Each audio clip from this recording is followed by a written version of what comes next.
कृष्ण वंदे जगद्गुरुम्। 17वां अध्याय का 18वां श्लोक। सत्कारमान पूजार्थन तपो दंभेन चैव्यत क्रियते तदेह प्रोक्तन राजसन चलम ध्रुवम।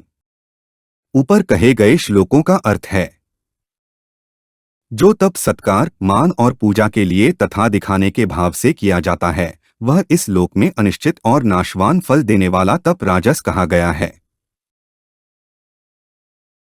सत्कारमान पूजार्थन तपः क्रियते का अर्थ है, राजस मनुष्य सत्कार, मान और पूजा के लिए ही तप किया करते हैं। जैसे हम जहाँ भी जाएंगे वहाँ हमें तपस्वी समझकर लोग हमारी अगवानी के लिए सामने आएंगे।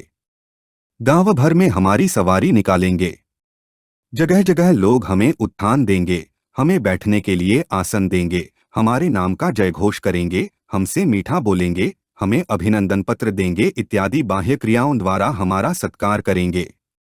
लोग हृदय से हमें श्रेष्ठ मानेंगे कि ये बड़े संयमी, सत्यवादी, अहिंसक सज्जन हैं। वे सामान्य मनुष्यों की अपेक्षा हमारे में विशेष भाव रखेंगे इत्यादि हृदय के भावों से लोग हमारा मान करेंगे।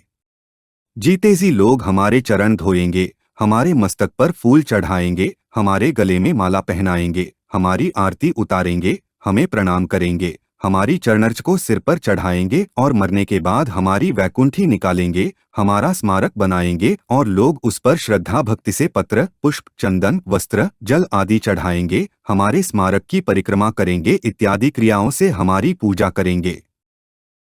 दंभेन चैव्यत का अर्थ है, भीतर से तप पर श्रद्धा और भाव न होने पर भी बाहर से केवल लोगों को दिखाने के लिए आसन लगाकर बैठ जाना, माला घुमाने लग जाना, देवता आदि का पूजन करने लग जाना, सीधे सर चलना, हिंसा न करना आदि।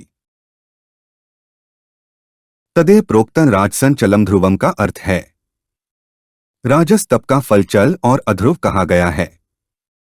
तात्पर्य है कि जो तप सत्कार, मान और पूजा के लिए किया जाता है, उस राजस तप का फल यहाँ चल अर्थात नाशवान कहा गया है, और जो तप केवल दिखावटीपन के लिए किया जाता है, उसका फल यहाँ अध्रुव अर्थात अनिश्चित यानी कि फल मिले या न मिले, दंभ सिद्ध हो या न हो, कहा गया है। ये प्रोक्तम पदों का तात्पर्य यह है कि इस राजस तप का इष्ट फल प्रायः यहाँ ही होता है। कारण कि सात्विक पुरुषों का तो ऊर्ध्वलोक है, तामस मनुष्यों का अधोलोक है और राजस मनुष्यों का मध्यलोक है। इसलिए राजस तप का फल न स्वर्ग होगा और न नरक होगा, किंतु यहाँ ही महिमा होकर, प्रशंसा होकर खत्म हो जाएगा। राजस मनुष्य के द्वारा शारीरिक, वाचिक और मानसिक तप हो सकता है। क्या फलेच्छा होने से वह देवता आदि का पूजन कर सकता है। उसमें कुछ सीधा सरलपन भी रह सकता है। ब्रह्मचर्य रहना मुश्किल है, अहिंसा भी मुश्किल है। पुस्तक आदि पढ़ सकता है, उसका मन हरदम प्रसन्न नहीं रह सकता और सौम्य भाव भी हरदम नहीं रह सकता। कामना के कारण उसके मन में संकल्प विकल्प होते रहेंगे। वह केवल सत्कार, मान, पूजा और दंभ के लिए ही तप करता है, तो उसके भाव की संशुद्धि कैसे होगी अर्थात उसके भाव शुद्ध कैसे होंगे। अतः राजस मनुष्य 3 प्रकार के तप को सांगोपांग नहीं कर सकता। हमारे चैनल को सब्सक्राइब करें। अगर यह वीडियो आपको अच्छी लगी तो वीडियो को लाइक करें, वीडियो को अपने दोस्तों के साथ शेयर करें, अपने सुझाव हमें कमेंट करके बताएं। जय श्री कृष्णा।